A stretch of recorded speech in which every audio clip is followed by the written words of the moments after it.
Saat menjelang akad, penghulu ini tidak mau menikahkanku dengan calon suamiku. Ternyata ia tahu kalau calon suamiku. Halo Bunda, semoga Bunda semuanya dalam keadaan sehat dan bahagia ya. Sebelum masuk ke ceritanya, jangan lupa nyalakan subtitle dan absen terlebih dahulu ya. Bunda-bunda semua dari daerah mana saja? Jangan lupa like, komen, dan subscribe channel ini ya. Selamat menonton. Udara pagi itu terasa begitu segar ketika aku membuka jendela kamarku. Matahari masih rendah, menyinari halaman rumah orang tuaku yang sudah dipenuhi dekorasi pernikahan. Bendera kecil berwarna emas dan putih bergoyang pelan ditiup angin, seakan ikut menari-nari menyambut hari bahagiaku esok. Aku menarik napas dalam-dalam, mencoba menenangkan jantung yang berdegup kencang. Tidak bisa dipercaya, besok, aku, Dinda Ayu Permatasari, akhirnya akan resmi menjadi istri Mas Zidan. Ibuku sudah sibuk sejak subuh, bolak-balik memeriksa daftar persiapan yang masih harus diselesaikan.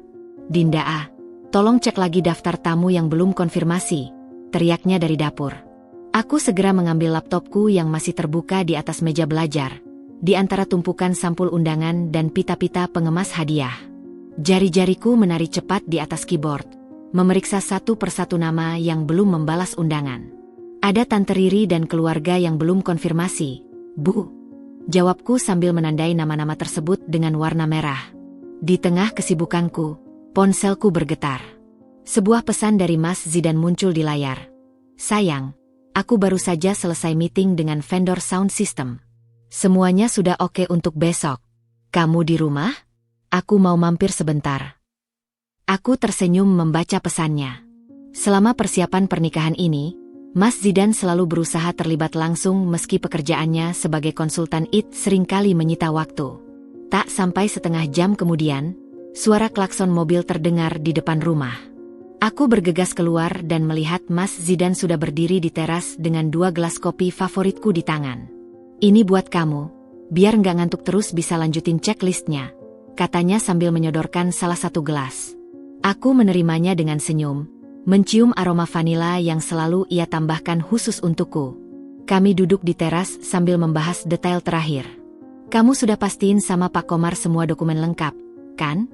Tanyaku tiba-tiba, mencoba menyembunyikan kegelisahan yang sesekali muncul. Mas Zidan mengangguk mantap. Sudah, sayang. Aku kemarin sudah ketemu beliau. Semua beres, tinggal bawa yang asli besok pagi. Tangannya yang hangat menggenggam tanganku erat. Tenang aja, semuanya akan lancar. Tapi kenapa ya, di balik ketenangannya, ada sesuatu yang membuatku merasa aneh? Mungkin ini hanya prasangka. Atau mungkin karena aku terlalu lelah dengan semua persiapan ini. Aku memutuskan untuk mengabaikan perasaan itu dan menikmati sisa sore bersamanya. Ketika Mas Zidan pamit pulang, aku kembali ke kamar dan berdiri lama di depan cermin, membayangkan diriku besok dengan gaun pengantin dan sanggul yang sudah kupilih sejak 3 bulan lalu. Ini adalah hari yang selalu kudambakan sejak kecil. Hari di mana aku akan berjanji di depan orang-orang tercinta untuk mencintai dan setia kepada seorang pria pilihanku. Tiba-tiba, adik perempuanku, Nia, menyelinap masuk ke kamarku. Kak, kamu nggak nervous? Tanyanya sambil menjatuhkan diri di kasurku. Aku menghela napas. Jujur? Nervous banget, tapi lebih ke excited sih. Nia tersenyum nakal. Mas Zidan itu baik banget sama kamu. Aku seneng lihat kalian bersama. Aku tersenyum mendengarnya. Ya, Mas Zidan memang baik. Selama setahun kami berpacaran, dia selalu menjadi pria yang perhatian, penyayang, dan, sejauh yang ku ketahui, jujur. Tapi kenapa ya, malam ini ada bisikan kecil di kepalaku yang terus bertanya. Apakah kamu benar-benar mengenalnya, Dinda? Aku menggelengkan kepala, mencoba mengusir pikiran itu. Besok adalah hari bahagiaku. Segalanya akan baik-baik saja. Hari itu, langit tampak sedikit mendung ketika aku dan Mas Zidan melangkah keluar dari mobil menuju kantor urusan agama tempat Pak Komar bertugas. Aku memegang erat tas berisi dokumen-dokumen penting yang sudah kupersiapkan berhari-hari sebelumnya. Setiap langkahku terasa berat. Bukan karena fisik yang lelah, tapi karena ada sesuatu yang mengganjal di dalam hati. Kamu yakin semua dokumen sudah lengkap? Tanyaku sekali lagi, mencoba menenangkan diri. Mas Zidan tersenyum sambil meraih tanganku. Sudah, Dinda. Aku sudah cek berulang kali. Tenang saja, ujarnya dengan nada meyakinkan. Tapi entah mengapa, matanya tidak menatapku langsung saat mengatakan itu. Begitu masuk ke dalam kantor, aroma khas buku dan kertas tua langsung menyergap hidungku. Ruangan itu sederhana namun rapi, dengan beberapa meja kayu tua yang terlihat sudah bertahun-tahun setia menemani para penghulu dalam menjalankan tugas sucinya. Beberapa pasangan lain juga tampak sedang mengurus pernikahan mereka. Ada yang terlihat gugup, ada pula yang berseri-seri bahagia. Kami dipersilakan duduk di depan meja Pak Komar, seorang lelaki parubaya dengan kacamata tebal dan sorot mata yang tajam namun teduh. Beliau mengenakan peci putih dan baju koko yang rapi, memberikan kesan wibawa sekaligus kearifan. Selamat pagi, Pak Komar, sapa Mas Zidan dengan sopan. Selamat pagi, Nak. Mari kita lihat dokumen-dokumennya, jawab Pak Komar sambil mengulurkan tangannya. Aku segera mengeluarkan satu persatu berkas dari dalam tas. Akta kelahiran, KTP, surat keterangan belum menikah dari kelurahan, hingga pas foto kami berdua yang diambil minggu lalu. Pak Komar memeriksa setiap dokumen dengan teliti, terkadang mengangguk-angguk kecil. Namun, ketika tiba pada bagian surat cerai Mas Zidan, alisnya tiba-tiba berkerut. Ini. Pak Komar menghela napas panjang, melepas kacamatanya sejenak sebelum melanjutkan. Surat cerai ini belum ada pengesahan dari pengadilan, Nak. Dadaku serasa dihantam batu. Aku menoleh ke arah Mas Zidan, mencari penjelasan di wajahnya. Ah, iya, Pak. Itu sedang dalam proses. Sebenarnya sudah selesai, tapi ada sedikit masalah teknis di pengadilan, jawab Mas Zidan cepat, tangannya sedikit gemetar saat mengatur napas. Pak Komar mengamatinya dengan seksama sebelum berkata lagi, tanpa stempel pengadilan, surat ini tidak sah, Nak. Artinya, secara hukum, Anda masih terikat pernikahan. Suasana menjadi hening seketika. Aku bisa mendengar detak jantungku sendiri yang tiba-tiba berdegup kencang. Kata-kata itu seperti pisau yang menusuk-nusuk perlahan. Tapi, Pak, bukankah bisa ditunggu sampai besok? Aku janji akan membawa surat yang sudah lengkap sebelum akad, pinta Mas Zidan. Suaranya hampir seperti merengek. Pak Komar menggeleng. Saya tidak bisa mengambil risiko, Nak. Pernikahan adalah hal sakral. Jika ternyata besok suratnya belum juga lengkap, lalu bagaimana? Aku terdiam, mencerna setiap kata yang diucapkan Pak Komar. Pikiranku melayang ke semua persiapan yang sudah dilakukan. Uang muka gedung yang tidak bisa kembali, tamu-tamu undangan yang sudah dihubungi, bahkan gaun pengantin yang sudah dipesan khusus dari desainer ternama. Pak Komar, suaraku parau saat akhirnya berbicara. Apa benar tidak ada jalan lain? Beliau memandangku dengan penuh simpati. Dinda, Nak, saya mengerti perasaanmu. Tapi sebagai penghulu, saya harus memastikan semua sesuai syariat dan hukum. Jika tidak, pernikahan ini tidak sah, dan itu akan menyusahkan kalian di kemudian hari. Mas Zidan tiba-tiba berdiri. Baik, Pak. Kami akan berusaha menyelesaikan ini. Terima kasih atas waktunya. Sebelum sempat berkata lagi, tangannya sudah menarik lenganku untuk segera keluar dari ruangan itu. Langkah kami cepat, seolah ada sesuatu yang mengejar. Baru ketika sampai di parkiran, aku menarik napas panjang. Zidan, apa yang sebenarnya terjadi? Tanyaku, suaraku bergetar. Dia menunduk, wajahnya dipenuhi konflik batin yang jelas terlihat. Dinda, aku akan menjelaskan semuanya. Tapi percayalah, aku mencintaimu. Aku tidak ingin kehilanganmu. Angin sore itu tiba-tiba terasa lebih dingin dari biasanya. Aku berdiri di antara dua pilihan, mempercayai calon suamiku yang selama ini selalu baik padaku, atau mendengarkan naluri yang mengatakan bahwa ada sesuatu yang sangat salah dalam semua ini. Dan untuk pertama kalinya sejak kami bertunangan, aku meragukan segala sesuatu tentang pria yang katanya akan menjadi pendamping hidupku. Matahari sudah mulai tenggelam ketika kami meninggalkan kantor urusan agama, meninggalkan kegelisahan yang mengganjal di dada. Mas Zidan menawarkan untuk mengantarkanku pulang, tapi aku memilih untuk berjalan kaki sendirian. Aku butuh waktu untuk berpikir, untuk mencerna semua yang baru saja terjadi. Udara sore yang seharusnya segar terasa pengap di paru-paruku, seperti mencerminkan kekacauan yang sedang terjadi dalam diriku. Kamu yakin tidak mau kuantar? Tanya Mas Zidan sekali lagi, matanya memancarkan kekhawatiran. Aku menggeleng pelan. Aku butuh waktu sendiri sebentar. Nanti malam kita makan malam barengkan, seperti rencana. Dia mengangguk, tapi ada keraguan di wajahnya yang biasanya selalu percaya diri. Jam 7 ya? Aku janji akan menjelaskan semuanya. Saat berjalan menyusuri trotoar yang mulai ramai dengan orang-orang pulang kerja, pikiranku melayang ke segala kemungkinan. Apa benar Mas Zidan masih terikat pernikahan? Kenapa dia tidak memberitahuku sejak awal? Pertanyaan-pertanyaan itu berputar-putar di kepalaku tanpa jawaban yang memuaskan. Tiba-tiba, hujan mulai rintik-rintik. Aku mempercepat langkah, tapi tidak cukup cepat untuk menghindari basahnya baju. Saat sampai di rumah, ibuku langsung menyambut dengan wajah penuh tanya. Gimana meeting dengan Pak Komar? Tanyanya sambil menyodorkan handuk. Aku menghela napas. Ada masalah dengan dokumen cerai Zidan. Wajah ibu langsung berubah. Masalah apa? Aku belum tahu detailnya. Zidan bilang nanti malam akan menjelaskan. Ibu memandangiku dengan tatapan yang sulit kubaca. Dinda, kamu yakin ingin melanjutkan ini? Pertanyaan itu seperti tamparan. Selama ini, ibuku selalu mendukung hubunganku dengan Zidan.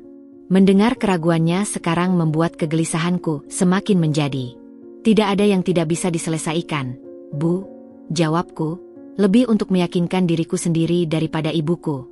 Jam menunjukkan pukul 7 kurang 10 menit ketika aku sudah duduk di restoran kecil favorit kami. Tempat ini memiliki kenangan khusus. Disinilah Zidan melamarku 3 bulan yang lalu. Aku memilih kursi di sudut yang sepi, tempat di mana cahaya lilin di atas meja memberikan kesan romantis namun cukup redup untuk menyembunyikan kegelisahan di wajahku. Zidan datang tepat waktu, tapi wajahnya terlihat lebih lelah dari biasanya. Dia mengenakan kemeja biru yang kusuka, tapi tampak kurang rapi seperti biasa. Kancing paling atas terbuka dan lipatannya tidak sempurna. Maaf terlambat, ujarnya meski sebenarnya dia tepat waktu, sambil duduk di hadapanku. Aku memperhatikannya mengambil napas dalam sebelum memesan minuman untuk kami berdua. Tangannya terlihat gemetar saat memegang menu. Zidan, aku memulai, mencoba menjaga suaraku tetap tenang. Aku butuh penjelasan jujur darimu. Dia mengangguk, matanya berkaca-kaca. Aku tahu, dan aku berhutang penjelasan padamu. Sebelum sempat melanjutkan, ponselnya berdering. Aku melihat wajahnya berubah pucat ketika melihat layar. Dengan gerakan cepat, dia mematikan ponselnya. Siapa itu? Tanyaku, tidak bisa menahan rasa ingin tahu. Tidak penting, jawabnya singkat. Cuma urusan kerja. Tapi aku tahu dia berbohong. Selama setahun kami bersama, aku sudah mempelajari setiap ekspresi wajahnya. Dan ekspresi yang kulihat sekarang adalah ekspresi seseorang yang sedang ketakutan. Zidan, kalau kita mau menikah besok, kita harus jujur satu sama lain. Desakku, suaraku mulai meninggi. Dia menghela napas panjang, kedua tangannya meraih tanganku di atas meja. Dinda, aku belum cerai secara resmi. Tapi bukan karena aku tidak mau. Mantanku, dia menolak menandatangani surat cerai. Rasanya seperti ditampar. Berapa lama kamu tahu tentang ini? Sejak 2 bulan setelah kita mulai serius. 2 bulan? Itu berarti hampir 10 bulan dia membohongiku. Aku menarik tanganku perlahan, merasa dikhianati. Kenapa tidak kamu beritahu aku?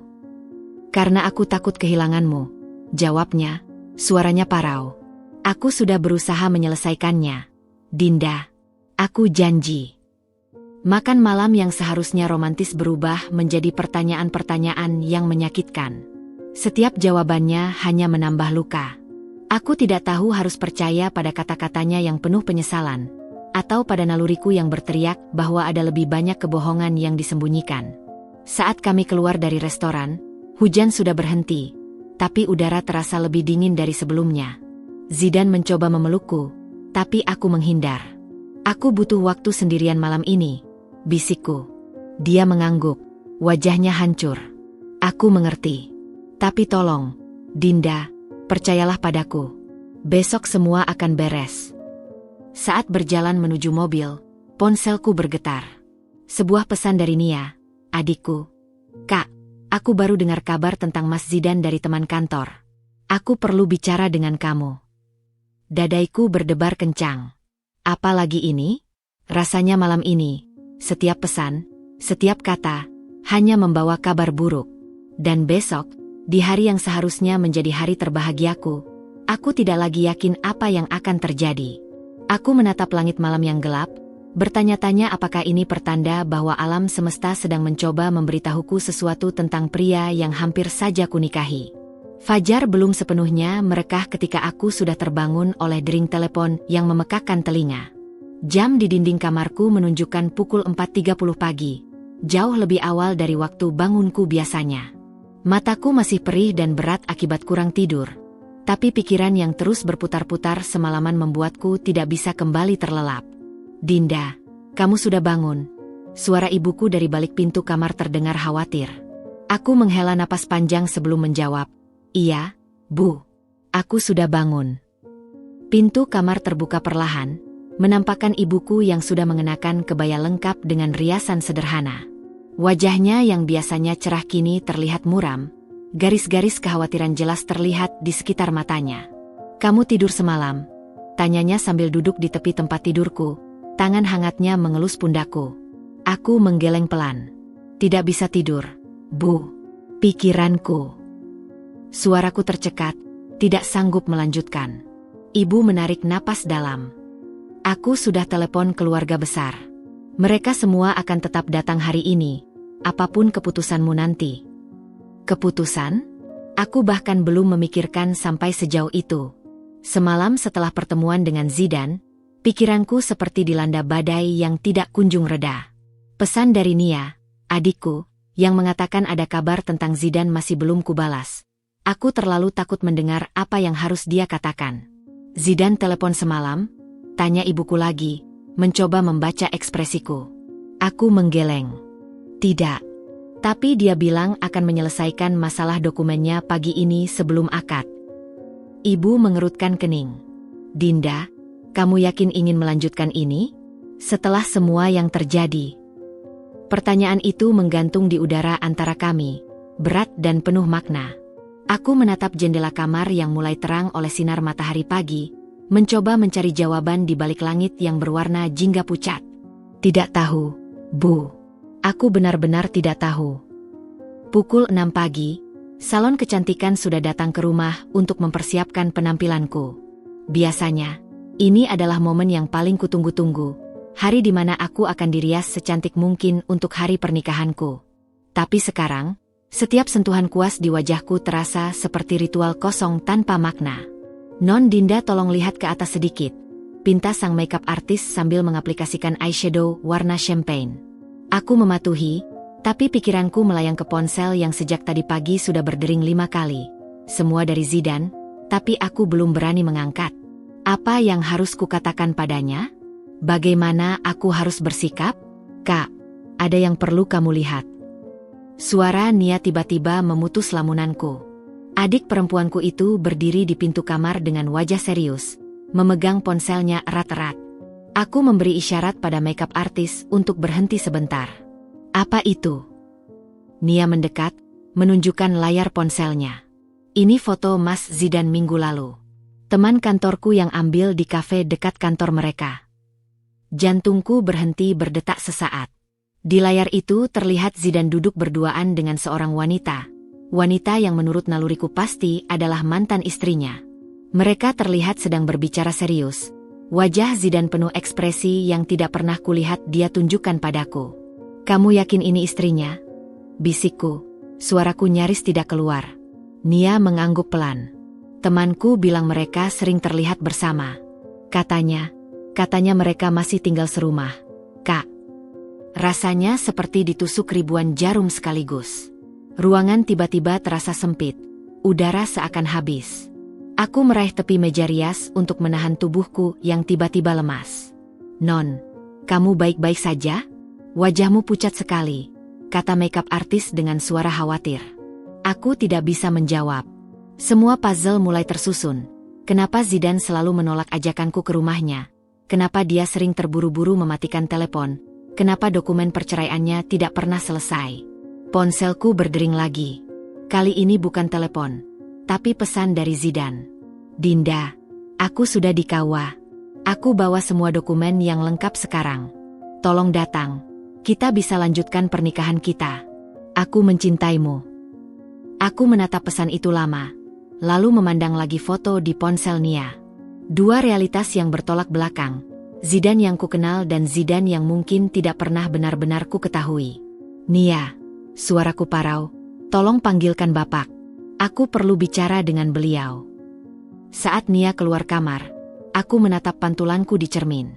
Wanita di hadapanku memakai gaun pengantin yang indah, riasan mulai sempurna, tapi matanya penuh dengan kesedihan dan pengkhianatan. Ini seharusnya menjadi hari terbahagia dalam hidupku. Tapi mengapa rasanya seperti akan menjadi hari yang paling menyakitkan? Jam menunjukkan pukul 8 pagi ketika aku akhirnya tiba di halaman kantor urusan agama. Gaun pengantin putih yang melekat di tubuhku tiba-tiba terasa begitu berat, seperti beban yang menyeretku ke bawah. Setiap langkahku diiringi desiran sutra yang seharusnya elegan, tapi sekarang hanya mengingatkanku pada betapa rapuh semua persiapan ini. Suasana di dalam gedung KUA jauh berbeda dari yang kubayangkan. Tamu undangan sudah mulai berdatangan, keluarga besarku dengan pakaian terbaik mereka, teman-teman dekat dengan kamera siap di tangan, bahkan tetangga-tetangga yang penasaran ingin melihat acara pernikahan megah ini. Mereka semua tersenyum, melambai, memberi selamat, tidak menyadari badai yang sedang bergolak dalam diriku. Dinda. Suara itu membuatku menoleh. Zidane berdiri di depan ruang akad, mengenakan jas pengantin hitam yang membuatnya terlihat begitu tampan. Wajahnya berseri, seolah tidak ada masalah sama sekali. Dia melangkah mendekat, tangan kanannya memegang setumpuk dokumen. Lihat, sayang, bisiknya dengan semangat, aku sudah dapatkan semua yang diperlukan. Surat cerai yang sudah disahkan pengadilan, semuanya lengkap sekarang. Tangannya yang hangat mencoba memegang tanganku, tapi aku menariknya perlahan. Mataku tertuju pada dokumen yang dia pegang. Kertas-kertas resmi dengan stempel merah pengadilan di sudutnya. Kemarin kau bilang ini masih proses, ujarku pelan, mencoba menahan getar di suaraku. Tapi sekarang tiba-tiba sudah lengkap. Zidane menghela napas. Aku harus jujur padamu, Dint. Aku memang sudah punya ini sejak minggu lalu. Tapi aku takut memberitahumu karena kau tahu aku akan marah mengetahui kau berbohong. Potongku. Suaraku mulai meninggi. Beberapa tamu terdekat mulai melirik ke arah kami. Dia menggeleng cepat. Bukan begitu. Aku hanya tidak ingin merusak hari bahagiamu dengan cerita rumit tentang mantanku. Dia akhirnya bersedia menandatangani setelah. Setelah apa, Zidane? Desakku, sekarang dengan nada lebih keras. Setelah kau berjanji padanya? Setelah kau memberinya uang? Atau... Napasku tersendat, setelah kau memutuskan untuk kembali padanya. Wajah Zidane berubah pucat. Dinda, tidak. Non Dinda, Mas Zidane, mari kita mulai persiapan akadnya. Suara Pak Komar tiba-tiba memutus percakapan kami. Penghulu itu berdiri di ambang pintu ruang akad, wajahnya tenang namun matanya tajam mengamati kami berdua. Aku menatap Zidane panjang, mencoba membaca kebenaran di balik matanya yang sekarang penuh kepanikan. Kita belum selesai bicara. Bisikku keras sebelum mengikuti Pak Komar masuk ke ruangan. Ruangan akad sudah disusun rapi dengan kursi-kursi berjejer untuk keluarga dekat. Aroma bunga melati dan karpet merah menyambut kami. Tapi semua keindahan ini terasa palsu bagiku. Aku duduk di tempat yang disediakan, tangan dingin menggenggam erat kain gaunku. Pak Komar mengambil tempat di depan kami, membuka buku catatannya. Sebelum kita mulai, ujarnya dengan suara tenang namun tegas, saya perlu konfirmasi sekali lagi. Apakah semua dokumen sudah lengkap dan sah? Zidane segera mengangguk, mengulurkan setumpuk kertas ke Pak Komar. Sudah, Pak. Semua sudah sesuai syariat dan hukum. Tapi Pak Komar tidak langsung menerimanya. Matanya yang bijak beralih kepadaku. Dinda, apakah kamu yakin ingin melanjutkan pernikahan ini? Pertanyaan itu mengguncang ruangan. Semua mata tertuju padaku. termasuk mata Zidane yang tiba-tiba dipenuhi ketakutan. Aku membuka mulut untuk menjawab, tapi tiba-tiba pintu ruangan terbuka dengan keras. "Tunggu!" Suara perempuan itu memecah kesunyian. Semua kepala menoleh ke arah sumber suara. Seorang wanita dengan jilbab biru berdiri di pintu. Napasnya terengah-engah seperti baru berlari. Aku tidak perlu bertanya siapa dia. Dari cara Zidane langsung berdiri dengan wajah pucat pasi, dari cara wanita itu menatapnya dengan mata berkaca-kaca, aku langsung tahu. Ini adalah istri Zidane. Suara gemuruh berbisik langsung memenuhi ruangan begitu wanita itu melangkah masuk. Gaun pengantinku yang mewah tiba-tiba terasa seperti kostum yang tidak pantas kupakai. Sementara tatapan semua orang di ruangan itu membakar kulitku bagai semburan api. Zidane berdiri kaku seperti patung. Wajahnya yang biasanya tampan kini tampak seperti topeng pucat tanpa ekspresi. "Aisyah." Namanya tercekat keluar dari bibir Zidane. Suaranya parau seperti orang yang sedang kehausan. Aku menatap wanita itu. Aisyah, istri sah Zidane yang selama ini menjadi hantu dalam hubungan kami. Dia tidak cantik secara mencolok, tapi ada ketegasan di matanya yang membuatku langsung tahu. Ini adalah perempuan yang tidak akan mudah menyerah. Jilbab biru dongker yang dikenakannya sedikit basah di ujungnya. Mungkin karena terburu-buru melalui hujan untuk sampai ke sini. "Maaf mengganggu acara." Suara Aisyah jernih meski sedikit gemetar. Tapi sebagai istri sah Zidane, saya tidak bisa membiarkan pernikahan ini terjadi. Ruangan langsung riuh. Bibi-bibiku saling memandang dengan ekspresi syok. Sementara sepupu-sepupuku yang lebih muda mengeluarkan ponsel untuk merekam. Ayahku langsung berdiri dari kursinya, wajahnya merah padam. "Apa maksud semua ini?" teriak ayahku, suaranya menggelegar di ruangan itu. Aku masih terduduk kaku di kursi pelaminan, lututku terasa lemas. Setiap detak jantung terasa seperti palu godam yang menghantam tulang rusukku. Ini tidak benar. Ini tidak mungkin terjadi. Ini pasti mimpi buruk.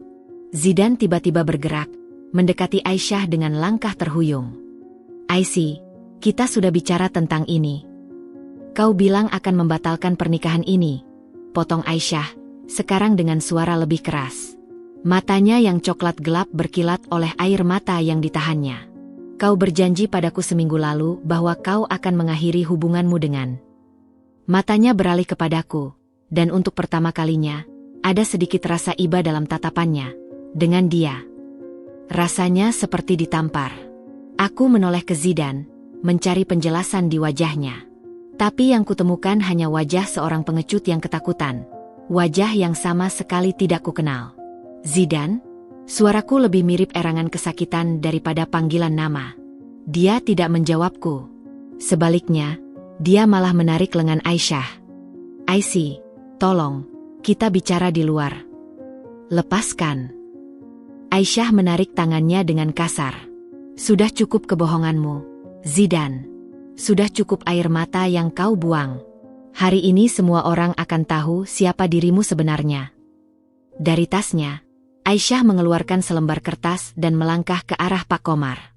"Ini surat nikah kami yang masih sah, Pak. Dan ini pesan-pesan Zidane padaku minggu lalu di mana dia berjanji akan kembali ke rumah kami." Pak Komar menerima dokumen itu dengan wajah muram. Ketika matanya menatapku, aku bisa membaca simpati yang dalam di sana, simpati yang membuatku semakin malu. Suasana di ruangan itu semakin panas. Paman Marwan, adik ayahku yang paling vokal, sudah berdiri dan menghampiri Zidane dengan langkah mengancam. "Jadi selama ini kau mempermainkan keponakanku? Kau pikir keluarga kami bisa diperlakukan seperti ini?" Zidane mundur beberapa langkah, wajahnya semakin pucat. Saya tidak bermaksud." Ibuku tiba-tiba berada di sampingku, tangannya yang hangat memeluk pundakku yang gemetar. "Dinda, sayang, mari kita keluar dari sini," bisiknya di telingaku. Tapi aku tidak bisa bergerak. Aku terpaku menyaksikan adegan yang seharusnya tidak pernah terjadi di hari pernikahanku. Aisyah sekarang berbicara dengan lantang, menjelaskan pada semua orang bahwa dia dan Zidane tidak hanya masih menikah, tapi juga masih tinggal serumah. Bahwa Zidane telah berbohong padanya tentang perjalanan dinas ketika sebenarnya sedang berkencan denganku. Bahwa dia bahkan tidak tahu tentang pernikahan ini sampai seorang teman mengirimi foto undangan seminggu yang lalu. Setiap kata yang keluar dari mulut Aisyah seperti pisau yang mengiris-iris jantungku. Tapi yang paling menyakitkan adalah melihat Zidan, pria yang selama ini kukagumi, kucintai, dan percayai, berdiri tak berdaya seperti anak kecil yang ketahuan berbohong. Tiba-tiba, Aisyah menoleh padaku. "Saya benar-benar minta maaf," ujarnya dengan tulus. "Saya yakin kau tidak tahu tentang semua ini. Tapi sebagai perempuan, saya tidak bisa membiarkan kau dinikahi oleh suami saya." Air mata yang selama ini kutahan akhirnya meledak. Rasanya seperti banjir bandang yang tidak bisa lagi dibendung. Gaun pengantin putihku yang mahal kini basah oleh air mataku sendiri. Aku berdiri tiba-tiba, kursiku terjatuh ke belakang dengan suara keras yang memecah ketegangan di ruangan itu. Semua mata tertuju padaku saat aku berjalan pelan menuju Zidan. "Apakah semua ini benar?" tanyaku. Suaraku lebih stabil dari yang kukira. Zidan menatapku dengan mata penuh keputusasaan. "Dinda, aku bisa menjelaskan." Tamparanku mendarat keras di pipinya. Suaranya menggema di seluruh ruangan. "Jawab pertanyaanku. Apakah semua yang dia katakan benar?" Dia tidak perlu menjawab. Dari caranya menunduk, dari air mata yang mulai mengalir di pipinya, aku sudah tahu kebenarannya.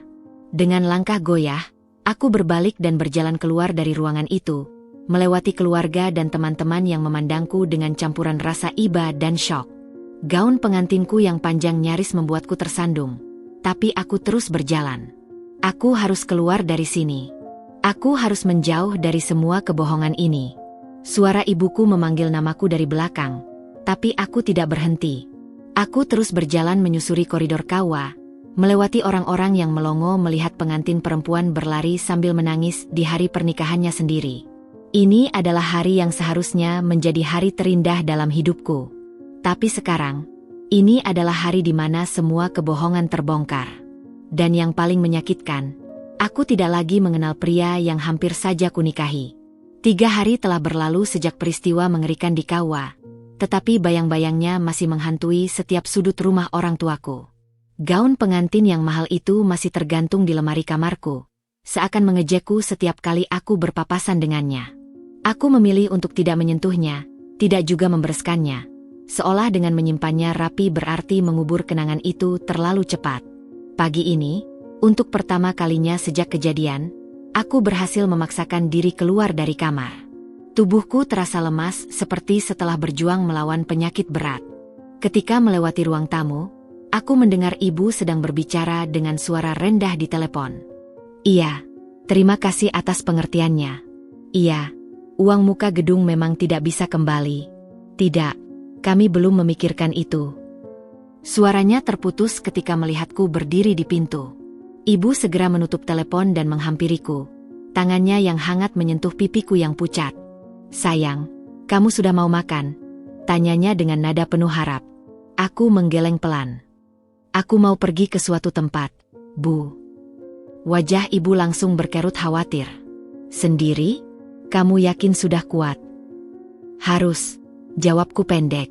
"Aku perlu melihat sendiri." Tanpa menjelaskan lebih lanjut, aku berbalik menuju kamar untuk berganti pakaian. Di laci bawah, tersimpan selembar kertas yang kuambil dari dompet Zidan seminggu sebelum pernikahan. Catatan alamat yang dulu kulihat sekilas ketika dia sedang tidak memperhatikan. Saat itu, aku mengira itu alamat kantornya yang baru. Tapi sekarang, aku punya firasat lain. Angkot yang kutumpangi berguncang di jalanan Jakarta yang macet. Udara pengap dan bau bensin menyergap hidungku, tapi aku terlalu tegang untuk memperdulikannya. Jari-jariku terus memainkan kertas alamat yang sudah kusimpan selama perjalanan, melipat dan membukanya berulang kali. "Turi Park Residence, Mbak," kata kondektur menyebutkan tujuan akhirku. Aku mengangguk dan turun di depan kompleks perumahan mewah yang tidak asing bagiku. Zidan sering bercerita tentang proyek IT yang dikerjakannya di sekitar sini. Tapi sekarang aku tahu, cerita itu mungkin salah satu dari sekian banyak kebohongannya.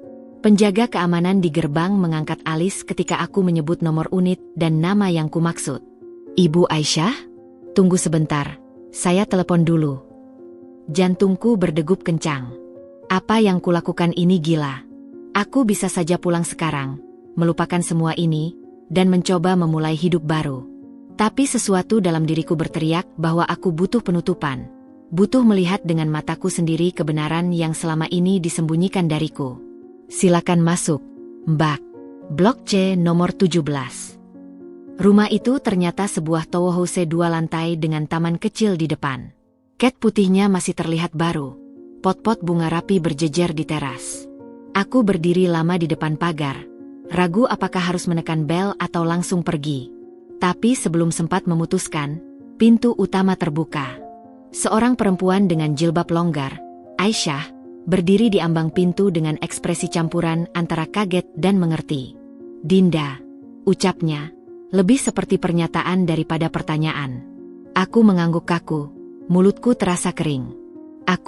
Aku ingin bicara. Aisyah memandangiku sekilas sebelum membuka pintu lebih lebar. Masuklah. Interior rumah itu sederhana namun elegan. Foto pernikahan Aisyah dan Zidan tergantung rapi di dinding ruang tamu. Gambar yang membuat perutku mual. Mereka terlihat begitu bahagia. Zidan dengan senyum lebar yang sama yang sering ditujukannya padaku. Minum? Tawar Aisyah sambil menunjuk ke sofa. Aku menggeleng. Aku tidak akan lama. Aku hanya perlu tahu kebenarannya.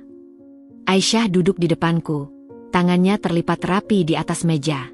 Apa yang sudah diceritakan Zidan padamu? Bahwa dia sudah bercerai denganmu. Bahwa dia mencintaiku. Bahwa... Suaraku tercekat. Bahwa kami akan membangun keluarga bersama. Aisyah menghela napas panjang. Matanya, yang sekarang kulihat penuh dengan kelelahan dan kekecewaan, menatapku dengan simpati. Dinda, kami tidak pernah bercerai. Bahkan sekarang pun tidak. Dia berdiri dan mengambil sebuah album dari rak buku. Ini foto liburan kami bulan lalu di Bali. 2 minggu setelah dia bilang padamu ada proyek luar kota, kan? Jemariku gemetar saat menerima album itu. Di dalamnya, ada puluhan foto Zidan dan Aisyah di pantai, di restoran, bahkan berpelukan di kamar hotel. Tanggal di sudut foto-foto itu jelas terlihat. Semuanya diambil dalam 3 bulan terakhir. Tapi dia. Kata-kataku terpotong oleh isak yang tiba-tiba meledak. Aisyah dengan cepat mengeluarkan handphonenya. Ini pesan terakhirnya padaku, malam sebelum pernikahan kalian. Dia membalikkan layar agar aku bisa membaca. I see. Aku tidak bisa hidup tanpamu.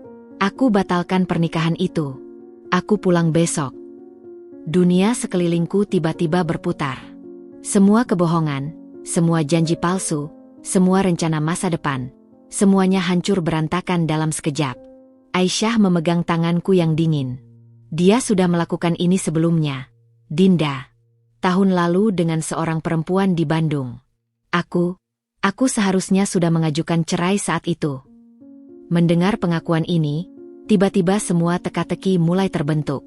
Kepergian Zidan yang misterius, telepon-telepon yang selalu dihindarinya, bahkan ketidakinginannya untuk memperkenalkan aku pada teman-teman dekatnya, semua mulai masuk akal.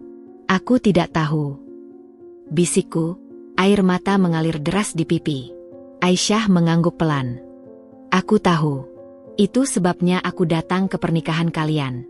Tidak ada perempuan yang pantas diperlakukan seperti ini. Kami duduk dalam keheningan selama beberapa saat. 2 perempuan yang menjadi korban kebohongan yang sama. Di luar, hujan mulai turun, mengetuk-ngetuk jendela seperti ingin ikut serta dalam kesedihan kami. Ketika akhirnya aku berdiri untuk pergi, Aisyah mengantarku sampai pintu. Apa yang akan kau lakukan sekarang? Tanyanya. Aku menarik napas dalam. Aku tidak tahu. Tapi satu yang pasti, aku tidak akan membiarkan ini terjadi pada perempuan lain lagi. Langkahku keluar dari rumah itu terasa lebih berat dari ketika aku masuk. Tapi anehnya, ada sedikit kelegaan. Seperti akhirnya menemukan potongan terakhir dari puzzle yang menyakitkan. Kebenaran memang pedih. Tapi lebih baik pedih yang singkat daripada kebohongan yang berkepanjangan. Hujan deras menyambutku ketika keluar dari rumah Aisyah, seolah alam semesta ikut mencerminkan kekacauan dalam hidupku. Air yang dingin membasahi bajuku dengan cepat. Tapi aku terlalu mati rasa untuk merasakan ketidaknyamanan itu. Pikiranku dipenuhi oleh gambar-gambar yang baru saja kulihat. Senyum Zidane yang tulus di foto-foto bersama Aisyah. Pesan-pesan penuh kerinduan yang ditulisnya untuk istrinya sementara di saat yang sama dia berbaring di sampingku. Ketika angkot yang kutumpangi melewati jalan-jalan Jakarta yang basah, ponselku terus bergetar tanpa henti di dalam tas. Aku tahu pasti itu keluarga atau teman-temanku yang khawatir. Tapi aku belum siap menghadapi mereka. Belum siap menjelaskan bahwa selama setahun terakhir ini, hidupku dibangun di atas kebohongan seorang pria yang bahkan tidak bisa kukenali lagi. Lampu teras rumah orang tuaku masih menyala ketika aku tiba, meski hari sudah larut malam. Begitu aku membuka pintu, aroma makanan yang sudah dingin menyambutku. Ibu pasti memaksaku makan meski tahu aku akan menolak. Dinda. Suara ayah memecah kesunyian rumah. Aku menoleh dan melihatnya berdiri di pintu ruang tamu. Wajahnya tampak 10 tahun lebih tua dari pagi tadi. Matanya yang biasanya penuh semangat kini terlihat lelah dan penuh keprihatinan. Kemana saja kamu? Kami sudah mencoba menghubungimu sejak siang. Suaranya tegang, tapi aku bisa mendengar kelegaan di balik kekesalannya. Aku menemui Aisyah. Jawabku jujur. Suaraku serak karena kehujanan dan menangis. Wajah ayah berubah. Apa? Kenapa kamu? Dinda, kamu basah kuyup. Ibu tiba-tiba muncul dari dapur. Tangannya langsung meraba pipiku yang dingin. Ayo ganti baju dulu, nanti kamu sakit. Aku membiarkan ibuku menuntunku ke kamar. Seperti ketika aku masih kecil dan sakit demam. Dia membantu melepas bajuku yang basah, menyiapkan handuk hangat, dan memaksaku minum teh jahe yang terlalu manis, persis seperti dulu. Baru ketika aku sudah mengenakan piyama kering dan duduk di tepi tempat tidur, ibu akhirnya bertanya dengan hati-hati, apa yang terjadi di rumah wanita itu? Aku menatap tanganku yang masih sedikit gemetar. Aku melihat bukti bahwa Zidane tidak pernah berniat menceraikannya. Bu, foto-foto mereka berdua bulan lalu, pesan-pesan. Suaraku tercekat. Dia membohongi kita semua. Ibu memelukku erat.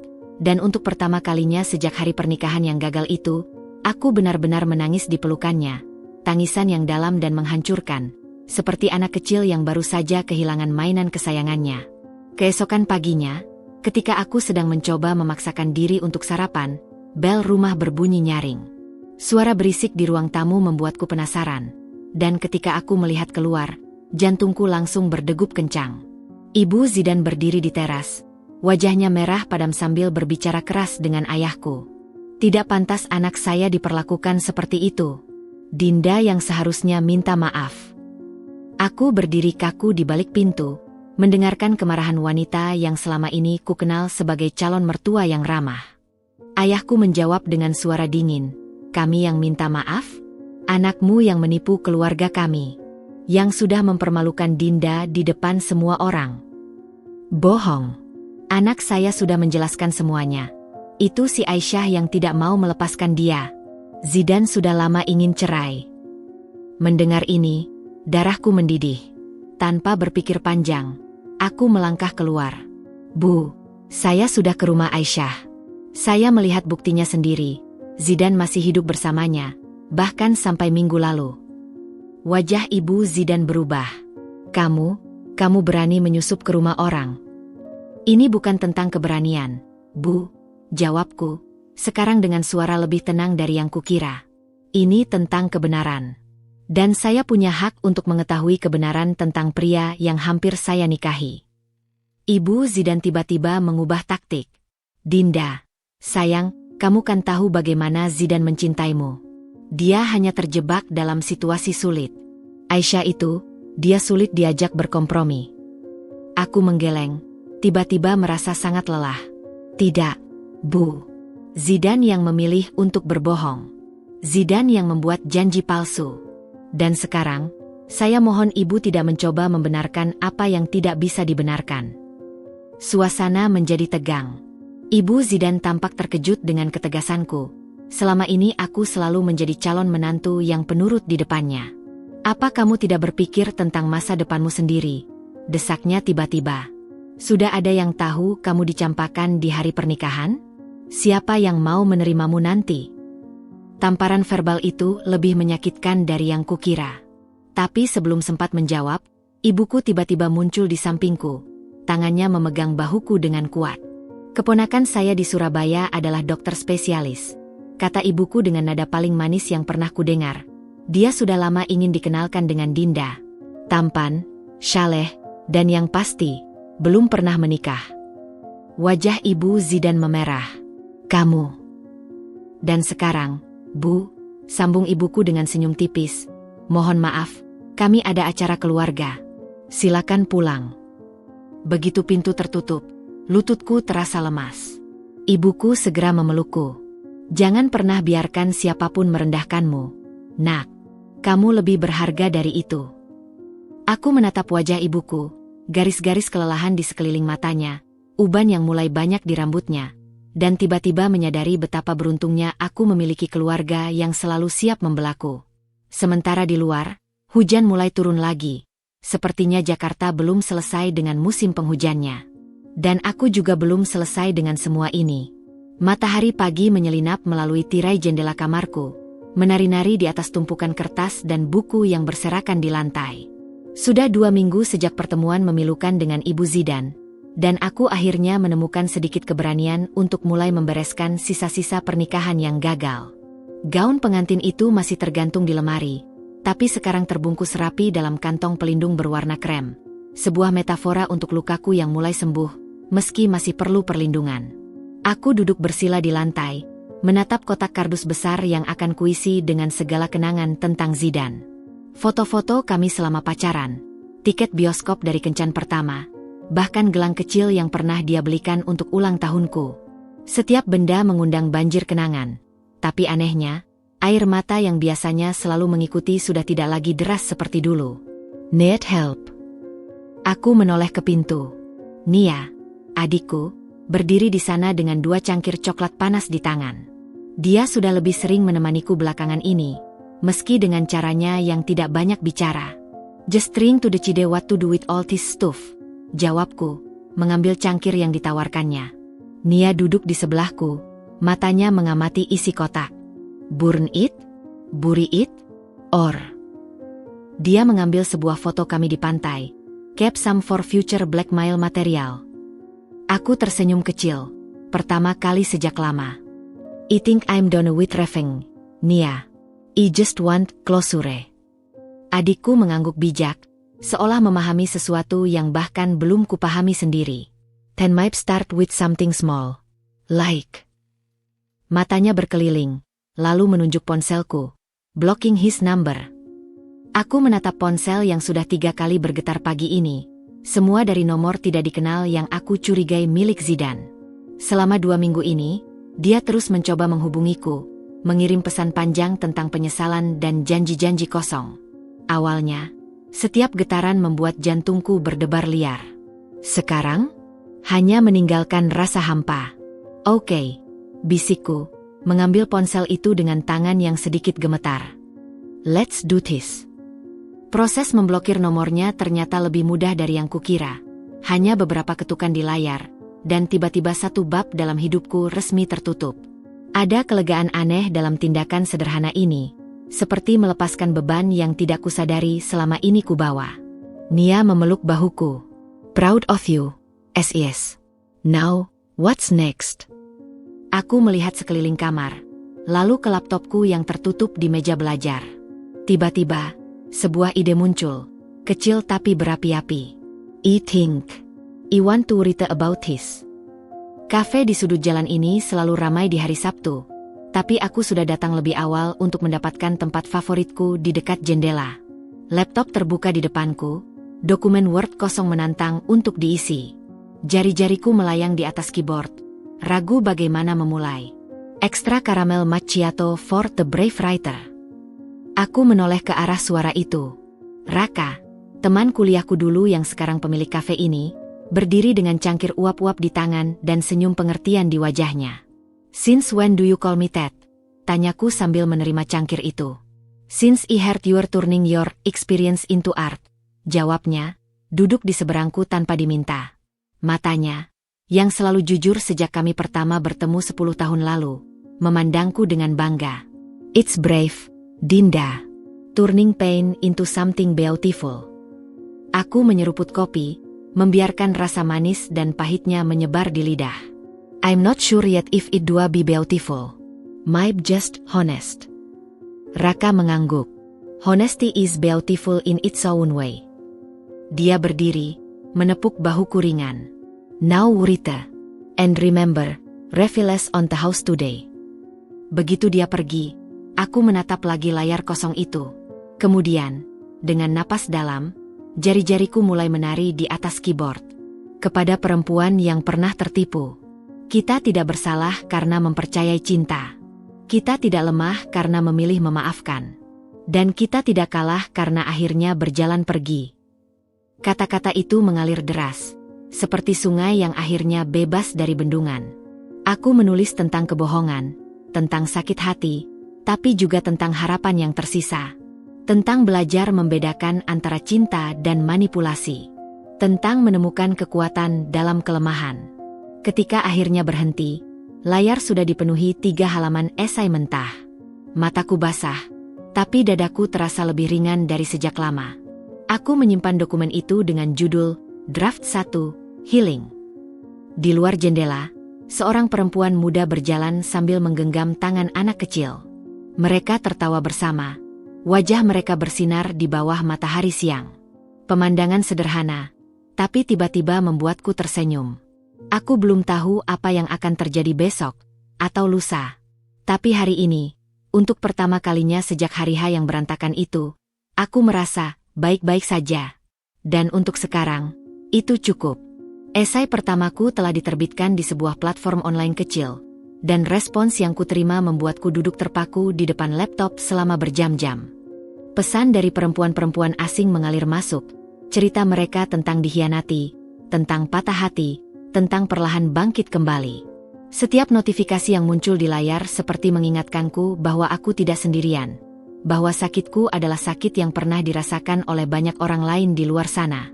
Namun, di antara semua pesan dukungan itu, ada satu surel yang membuat jemariku membeku di atas keyboard.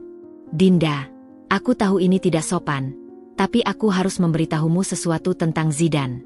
Bukan hanya tentang pernikahannya yang masih sah, tapi juga tentang hutang-hutangnya. Dia punya masalah serius dengan beberapa rentenir di daerah Jakarta Timur. Aku khawatir kamu mungkin juga dalam bahaya.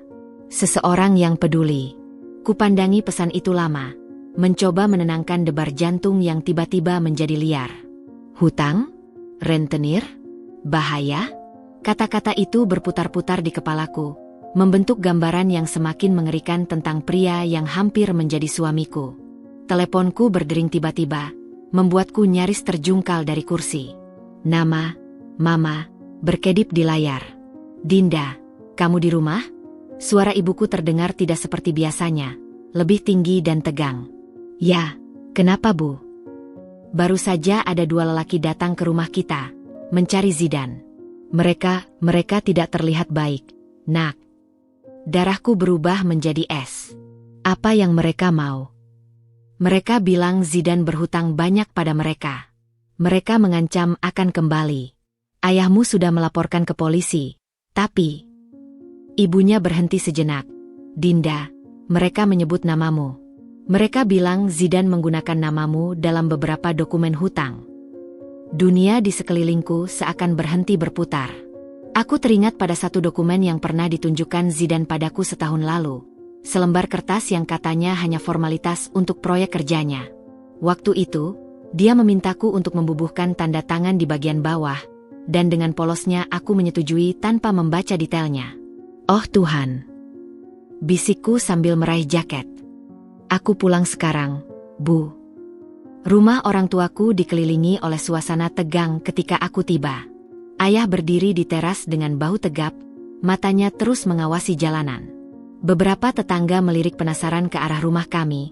Bisik-bisik mereka seperti desir angin yang mengusik ketenangan. Begitu masuk, ibuku langsung memelukku erat.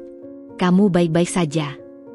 Aku mengangguk, tapi mataku langsung tertuju pada secari kertas di meja makan. Fotokopi dokumen dengan tanda tanganku yang jelas terlihat di bagian bawah. Kami menemukan ini di laci kamarmu, kata ayahku dengan suara berat. Ini surat penjaminan hutang, Dinda. Kamu menandatangani sebagai penjamin pinjaman Zidane sebesar 500 juta. Lututku terasa lemas. 500 juta? Jumlah yang mustahil bisa kubayar dengan gajiku sebagai editor lepas. Aku meraih kursi terdekat sebelum kakiku benar-benar menyerah.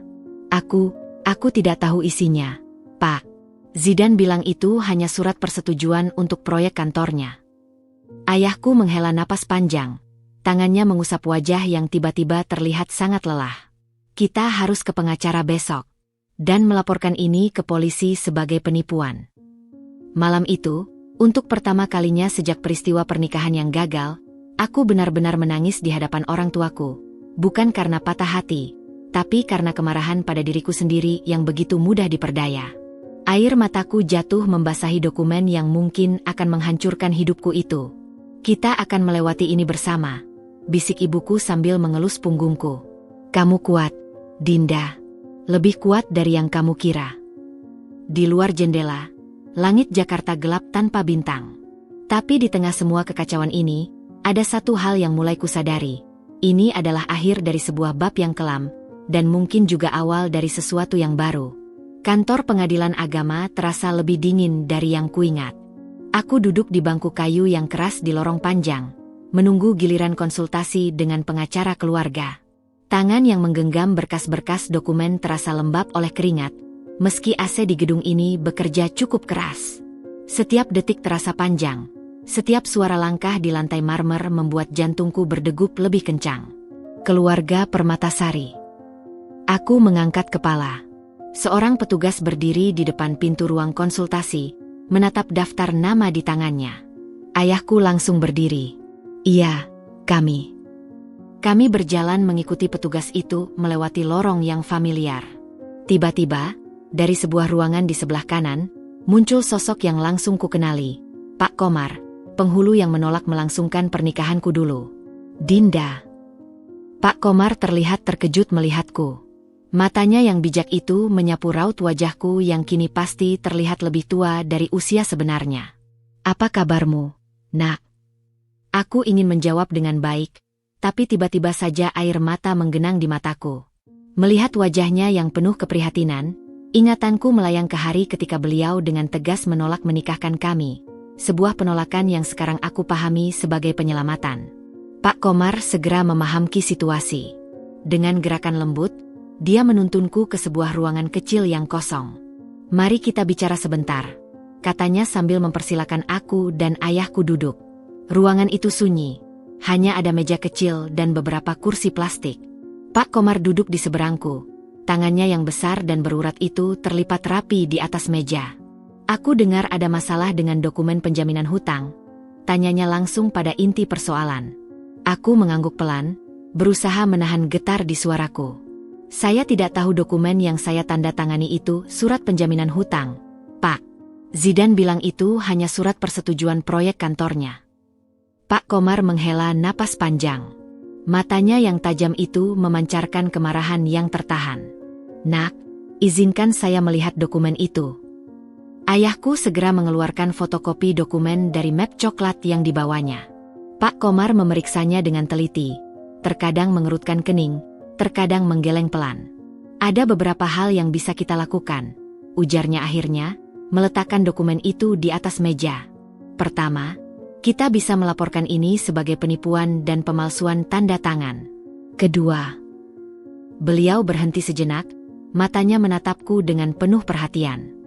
Kedua, saya bisa membantu menghubungi teman saya di kepolisian untuk mempercepat proses ini. Zidane bukanlah orang asing bagi kami di sini. Sudah ada beberapa laporan tentang praktiknya yang meragukan. Aku terkejut. Beberapa laporan. Pak Komar mengangguk berat. Sayangnya iya. Pernikahan kalian yang batal bukanlah yang pertama kali dia mencoba menikah sementara pernikahan sebelumnya masih sah. Informasi itu seperti tamparan keras. Aku menunduk, mencoba mencerna kenyataan bahwa pria yang hampir kunikahi ternyata seorang penipu ulung dengan korban lebih dari satu. Tapi ada kabar baik, lanjut Pak Komar dengan suara lebih lembut. Dokumen ini bisa dibatalkan karena ada unsur penipuan. Dan beliau mengeluarkan kartu nama dari saku bajunya. Saya punya teman pengacara yang khusus menangani kasus-kasus seperti ini. Tidak perlu bayar, dia akan membantu pro bono. Aku menerima kartu itu dengan tangan gemetar. Di atasnya tertulis nama, Faisal Rahman, SH, MH, dengan alamat kantor hukum di daerah Menteng. Mengapa? Suaraku tercekat. Mengapa Bapak mau membantu saya seperti ini? Pak Komar tersenyum kecil. Kerutan di sudut matanya semakin jelas. Dinda, di tempat saya bekerja, saya melihat banyak perempuan seperti kamu. Percaya, mencintai, lalu terluka. Tapi tidak semua mendapatkan kesempatan kedua seperti kamu. Beliau menunjuk dokumen di atas meja.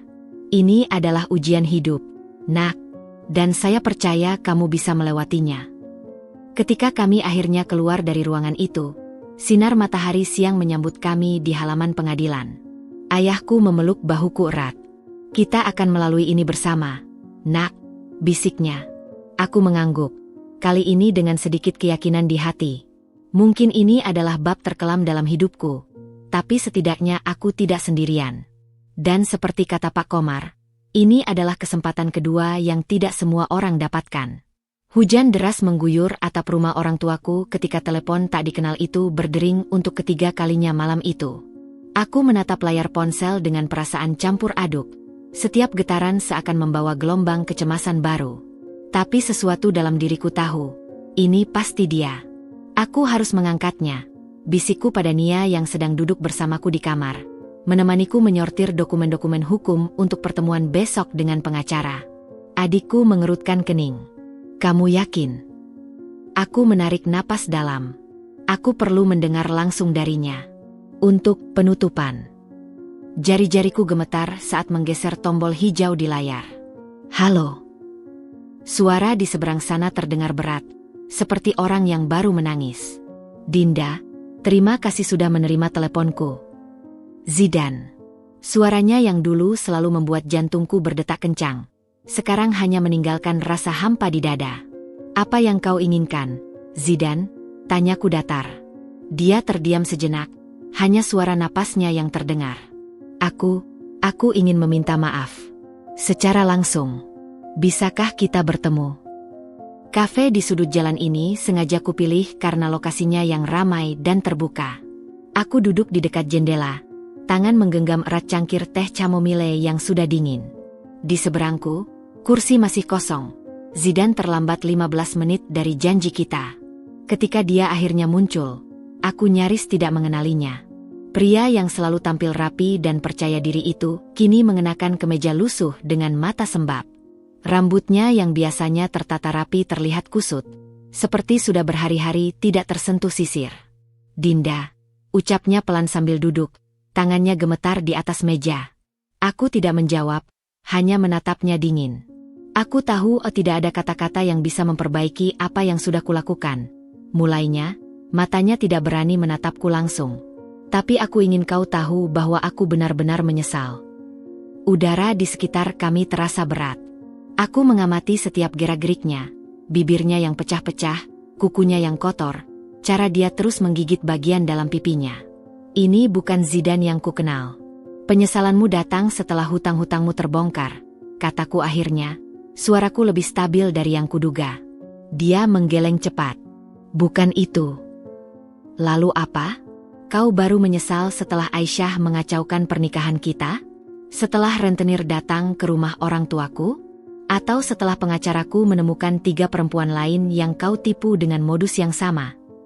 Wajah Zidan berubah pucat. Kau tahu tentang mereka? Tentu saja, jawabku, kini dengan sedikit kepuasan melihat ketakutannya. Kami bahkan sudah berkomunikasi. Mereka semua punya cerita serupa, janji pernikahan, dokumen yang harus ditandatangani, lalu penghilanganmu setelah uang mereka habis. Zidan menunduk, tangannya sekarang menutupi wajah. Aku sakit, Dinda, bisiknya dari balik telapak tangannya. Aku kecanduan judi. Semua uang itu, aku habiskan di meja blackjack dan slot online. Aku menyipitkan mata. Dan itu alasanmu menipu perempuan-perempuan yang mencintaimu. Tidak. Aku benar-benar mencintaimu. Dinda, aku hanya terjebak. Aku tidak tahu cara keluar. Dia mengeluarkan sebuah amplop coklat dari tasnya dan menyodorkannya padaku. Ini bukti bahwa aku serius berubah. Aku sudah mendaftar ke program rehabilitasi. Dan aku sudah melunasi semua hutang atas namamu. Aku membuka amplop itu dengan hati-hati. Di dalamnya ada surat dari sebuah klinik rehabilitasi dan kwitansi pembayaran dari beberapa rentenir. Bagaimana kau mendapatkan uang untuk ini? Tanyaku curiga. Aisyah, dia menjual mobilnya. Jawabnya pelan. Aku menatapnya tak percaya. Setelah semua yang kau lakukan padanya, dia masih mau membantumu. Zidan mengangguk. Air mata sekarang mengalir di pipinya. Dia orang terbaik yang pernah kutemui. Seperti kamu. Seketika itu juga, sesuatu dalam diriku berubah. Bukan karena pengakuannya, bukan karena air matanya, tapi karena pengakuan sederhana bahwa Aisyah, perempuan yang seharusnya menjadi musuhku, ternyata memiliki belas kasihan yang bahkan tidak kumiliki. Aku berdiri, mengumpulkan tas dan jaketku. Aku harap kamu sembuh, Zidan. Tapi maafku tidak bisa kau dapatkan hari ini. Mungkin suatu saat nanti, ketika aku sudah benar-benar memaafkan diriku sendiri karena pernah mempercayaimu.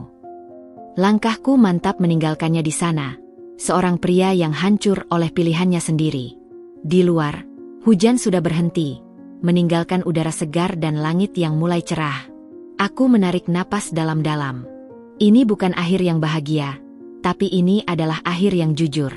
Dan untuk sekarang, itu sudah cukup. Malam ini, langit Jakarta dipenuhi bintang-bintang yang jarang terlihat. Aku duduk di balkon rumah orang tuaku, menatap ke bawah pada jalanan yang sudah sepi. Dinginnya besi pagar merambat melalui piyamaku, tapi aku tidak bergerak. Di tanganku, secangkir teh chamomile yang sudah dingin, peninggalan dari 3 jam lamaku merenung di sini. Pertemuan dengan Zidan hari ini meninggalkan bekas yang dalam. Bukan karena air matanya, bukan karena pengakuannya, tapi karena realisasi mengerikan yang kudapat setelahnya. Aku hampir menghabiskan sisa hidupku dengan seorang lelaki yang bahkan tidak mengenal dirinya sendiri. Pintu balkon berderit pelan. Ibuku muncul dengan selimut wol yang dibalutkan di bahuku. Sudah larut, nak, bisiknya, tapi dia tidak memintaku masuk. Ma, bagaimana caranya tahu bahwa suatu keputusan itu benar? Tanyaku sambil menatap bintang-bintang yang seolah berkedip lebih terang malam ini. Ibuku duduk di sampingku, tangannya yang hangat menutupi tanganku yang dingin. Kalau kau bisa tidur nyenyak setelah membuatnya, itu pertanda baik. Aku memejamkan mata, mencoba merasakan kebenaran kata-katanya. Tapi yang muncul justru gambaran Aisyah, perempuan yang dengan kekuatan tak terduga tetap berdiri di samping Zidan meski segala pengkhianatannya. Apakah aku lemah karena tidak bisa memaafkannya seperti Aisyah? Suaraku pecah. Ibuku menggeleng, jarinya menyisir rambutku yang berantakan. Tidak, sayang. Kau kuat karena tahu batasanmu. Memaafkan itu satu hal. Mempercayai lagi adalah hal yang berbeda. Di dalam saku jaketku, ponsel bergetar. Pesan dari pengacara. Dinda, dokumen pembatalan penjaminan hutang sudah disetujui pengadilan. Besok bisa diambil. Juga, ada kabar dari kepolisian, Zidan sudah menyerahkan diri. Aku menatap pesan itu lama, lalu menunjukkannya pada ibuku. Ini keputusan yang benar, kan? Ibuku tidak langsung menjawab. Dia memelukku erat. Aroma minyak kayu putihnya yang khas menyelimutiku seperti selimut pelindung. Hanya kau yang tahu jawabannya, sayang. Tapi apapun yang kau putuskan, kami selalu di sini. Ketika akhirnya aku berdiri untuk masuk, langit sudah mulai terang di ufuk timur. Hari baru akan segera tiba, dan untuk pertama kalinya sejak semuanya berantakan, aku merasa siap menghadapinya. Matahari pagi menyinari ruang makan kami dengan lembut, menciptakan pola bayangan yang menari-nari di atas taplak meja bermotif bunga yang sudah usang. Aroma kopi segar dan telur dadar bawang mengisi udara, menciptakan suasana rumah yang hangat meski hatiku masih terasa berat. Aku duduk di kursi kayu yang sama sejak kecil. Jari-jariku memainkan ujung serbet yang sudah mulai berjumbai. Kita harus merayakan ini, ujar ayah tiba-tiba, memecah kesunyian pagi itu. Dia mengangkat cangkir kopinya yang sudah lama tergores. Matanya yang biasanya teduh sekarang berbinar. Putusan pengadilan sudah keluar. Dokumen pembatalan penjaminan hutang sudah resmi, dan hari ini adalah hari baru. Ibu segera mengangguk antusias. Tangannya yang lincah mengisi kembali piringku dengan nasi hangat meski aku belum menyentuh makanan sebelumnya. Betul sekali. Aku sudah telepon Tante Lina di Bandung. Katanya kamu bisa tinggal di rumahnya selama beberapa bulan jika ingin mencari suasana baru. Nia, yang sedang asyik mengupas jeruk, tiba-tiba menyela. Atau kalau Kak Dinda mau, aku punya teman kos di Jogja yang sedang cari teman sekamar. Dekat kampus seni, banyak komunitas penulis di sana. Aku menatap wajah-wajah di sekeliling meja ini.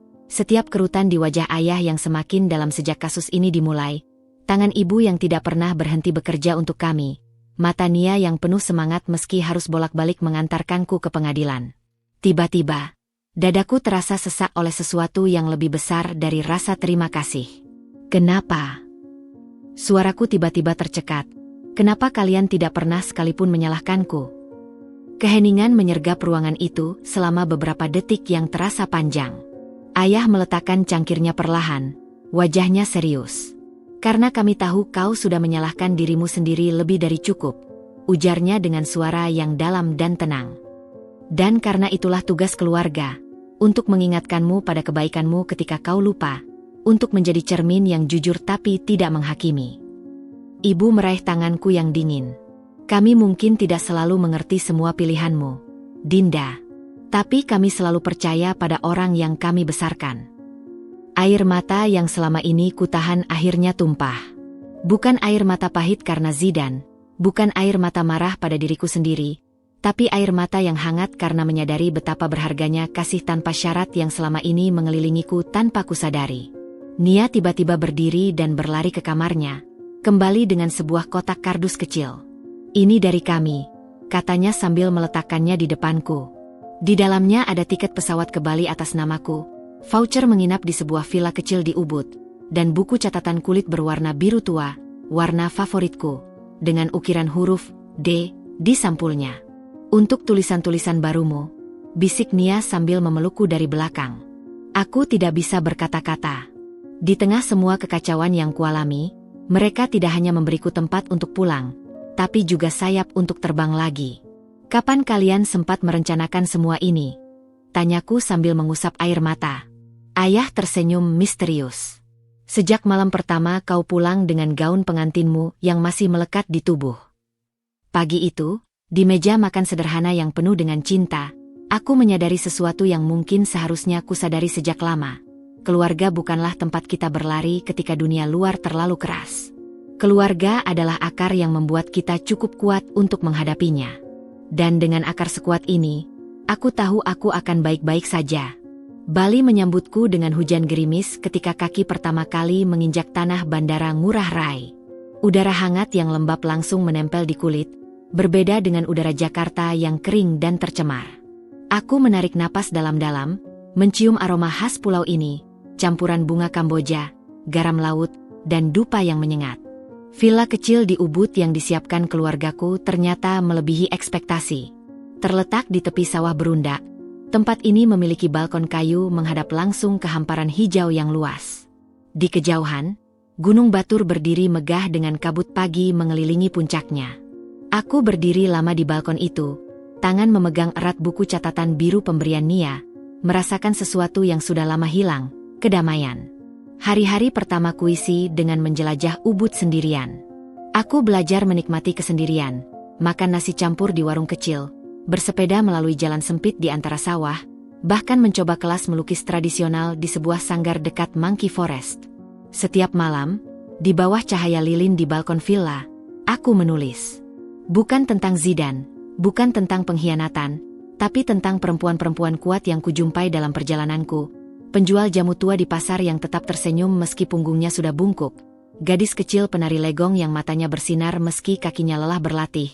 Bahkan ibu pemilik villa yang membangun bisnisnya dari nol setelah ditinggal suami. Pada hari kelima, sebuah email masuk ke inboxku. Dear Miss Permatasari, kami tertarik dengan esai terbaru Anda. Dari reruntuhan, kami bangkit. Majalah kami ingin memuatnya di edisi depan dengan honor yang telah kami lampirkan. Juga, Apakah Anda terbuka untuk kolom rutin tentang kisah-kisah ketangguhan perempuan Indonesia? Tanganku gemetar memegang ponsel. Honor yang ditawarkan cukup untuk membiayai hidupku di Bali selama 3 bulan. Tanpa berpikir 2 kali, aku membalas setuju. Malam itu, untuk pertama kalinya sejak tiba, aku menelepon rumah. "Bu, aku dapat tawaran kerja." Suaraku hampir berteriak di telepon. Suara ibu di seberang sana terdengar seperti hendak menangis. "Alhamdulillah, Nak, Ayah dan Nia sedang di sini. Kami semua sangat bangga." Aku mendengar suara riuh di belakang ibu. Ayah bersorak, Nia berteriak minta dibelikan oleh-oleh. Suara mereka, meski ribuan kilometer jauhnya, mengisi setiap sudut villa kecilku dengan kehangatan. Ketika aku menutup telepon, matahari sudah terbenam sepenuhnya. Di kejauhan, kunang-kunang mulai menari di atas sawah. Aku membuka buku catatan biruku, menulis di halaman pertama. Buku baru, bab baru. Dinda, 15 Mei 2023. Ubud. Dan untuk pertama kalinya dalam setahun terakhir, aku merasa bahagia. Benar-benar bahagia. Bulan ketiga di Bali, hujan turun hampir setiap sore. Aku duduk di balkon villa yang sekarang sudah terasa seperti rumah, menatap kabut tipis yang menyelimuti puncak pohon kelapa di kejauhan. Laptop di pangkuanku masih terbuka di draft artikel terbaruku untuk kolom rutin di majalah. Sebuah wawancara dengan perempuan pengrajin perak di Celuk yang bangkit dari kegagalan pernikahan. Ponsel bergetar di atas meja kayu. Sebuah pesan dari nomor tak dikenal. "Dinda, aku tahu aku tidak berhak mengganggumu lagi. Tapi aku ingin kamu tahu bahwa aku sudah menyelesaikan program rehabilitasi. Aku benar-benar bersih sekarang. Sudah 3 bulan tanpa judi. Aisyah dan aku, kami resmi bercerai bulan lalu. Aku tidak mengharapkan apa-apa darimu. Hanya ingin kamu tahu bahwa aku berusaha menjadi lebih baik." Jari-jariku membeku di atas keyboard. Selama 2 bulan terakhir, namanya sama sekali tidak muncul dalam hidupku. Sebuah kesengajaan yang kubuat dengan memblokir semua nomor dan akun media sosialnya.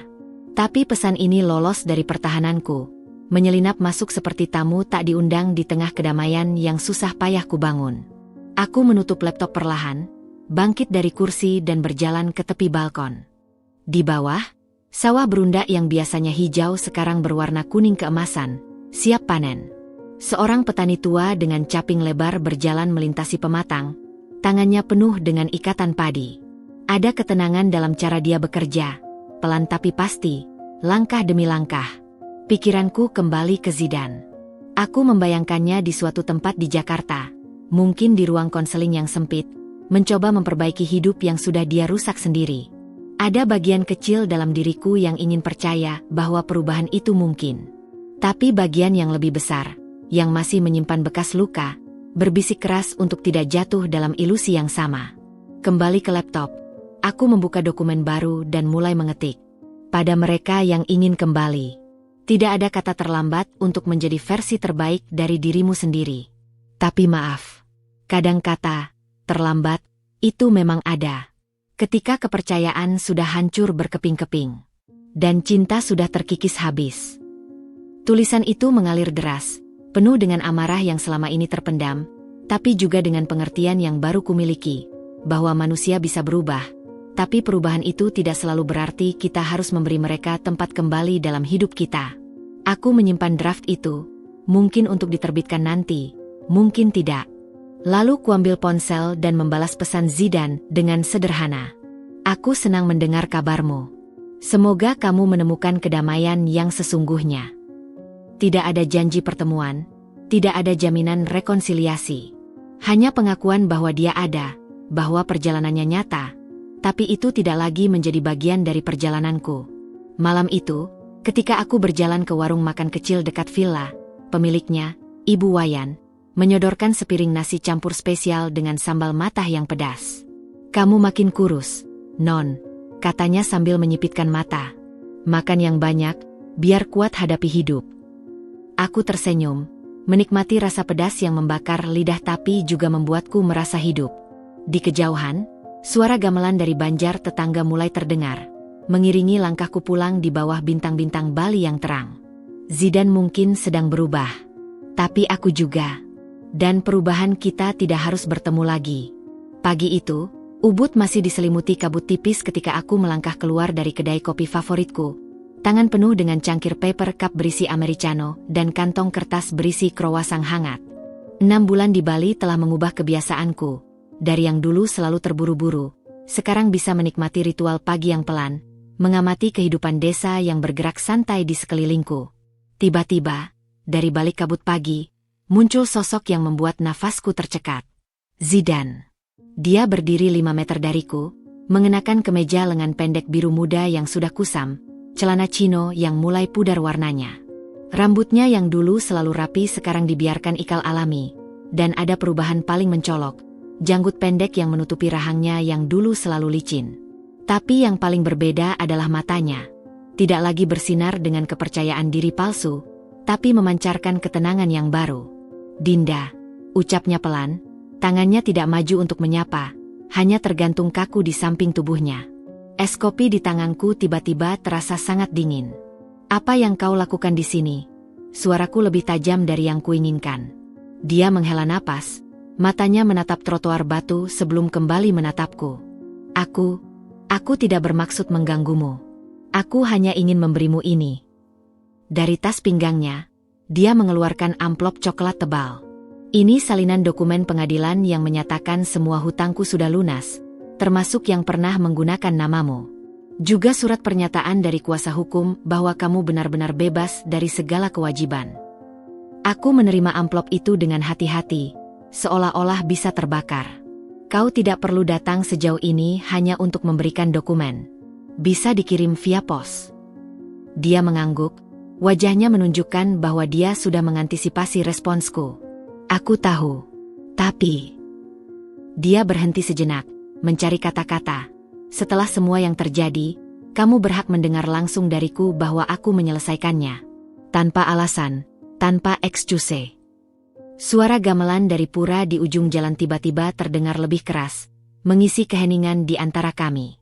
Aku memperhatikan detail-detail kecil di wajahnya, garis-garis halus di sudut mata yang tidak ada dulu, kulit yang lebih gelap karena sering terpapar matahari, sedikit bekas luka di dagu yang tidak kuingat pernah ada. Kau tinggal di Bali sekarang? Tanyaku, mencoba memahami kehadirannya di sini. Dia menggeleng. Hanya lewat. Aku bekerja di kapal kargo yang berhenti di pelabuhan Benoa. Besok sudah berangkat lagi ke Malaysia. Ada kebanggaan kecil dalam suaranya ketika mengatakan itu, sebuah kebanggaan yang berbeda dari dulu, yang lebih sederhana dan tulus. Aku mengangguk perlahan, mencerna semua informasi ini. Dan, Aisyah. Kami berhubungan baik. Dia sudah menikah lagi bulan lalu. Senyum kecil muncul di wajahnya, tidak ada kepahitan sama sekali. Dia berhak mendapatkan kebahagiaan. Angin pagi tiba-tiba bertiup lebih kencang, membawa aroma dupa dan bunga yang selalu ada di udara Ubud. Di kejauhan, suara anak-anak berseru riang di jalan menuju sekolah. Aku harus pergi, kataku akhirnya, mengangkat sedikit amplop di tanganku. Terima kasih untuk ini. Dia mengangguk, tidak mencoba menahanku. Dinda, aku. Tidak perlu, potongku lembut. Aku tahu. Kami saling memandang untuk terakhir kalinya. Dua orang yang pernah saling mengenal dengan intim, sekarang seperti melihat bayangan dari masa lalu yang sudah jauh. Ketika aku berbalik dan berjalan pergi, sinar matahari pagi mulai menembus kabut, menyinari jalan batu di depan. Langkahku terasa ringan, seperti beban yang tidak kusadari masih kubawa tiba-tiba menguap.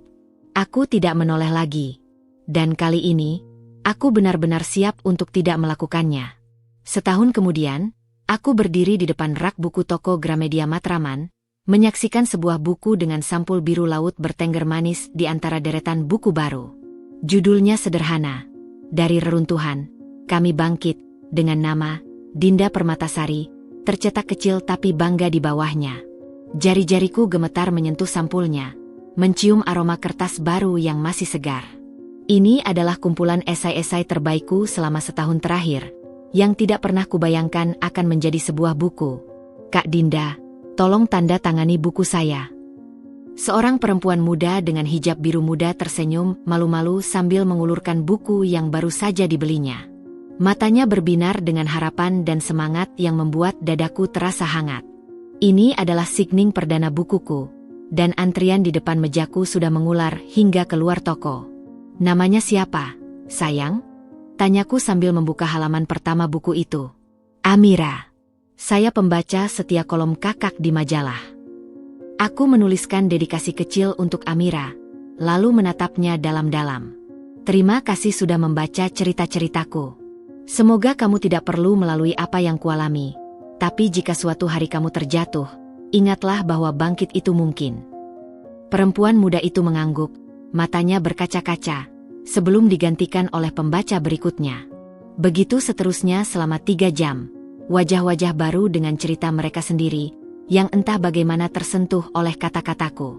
Ketika acara hampir berakhir, seorang lelaki tinggi berdiri di depan mejaku. Aku mengangkat kepala, siap menanyakan nama untuk dedikasi, tapi kata-kata itu menguap ketika melihat wajah yang sangat familiar. Faisal, pengacara yang dulu membantuku membatalkan dokumen penjaminan hutang Zidan. Selamat untuk bukunya, ujarnya sambil mengulurkan buku yang sudah dibelinya. Matanya yang hitam teduh menyipit dalam senyum. Kamu tidak perlu beli, aku bisa kasih yang gratis, jawabku sambil tertawa kecil. Dia menggeleng. Saya ingin yang asli. Seperti dulu, ketika saya bilang kasusmu akan menang, saya selalu pegang janji. Aku menandatangani bukunya dengan pesan khusus untuk Faisal, yang membuktikan bahwa tidak semua pahlawan memakai jubah. Terima kasih telah membawaku kembali pada kata-kataku sendiri. Ketika menyerahkan kembali buku itu, jari-jari kami bersentuhan sebentar, dan ada sesuatu dalam senyumnya yang membuat jantungku berdegup sedikit lebih kencang. Kopi setelah ini? Tanyanya polos. Aku memandang keluar jendela toko. Jakarta sore itu cerah, langit biru bersih tanpa awan.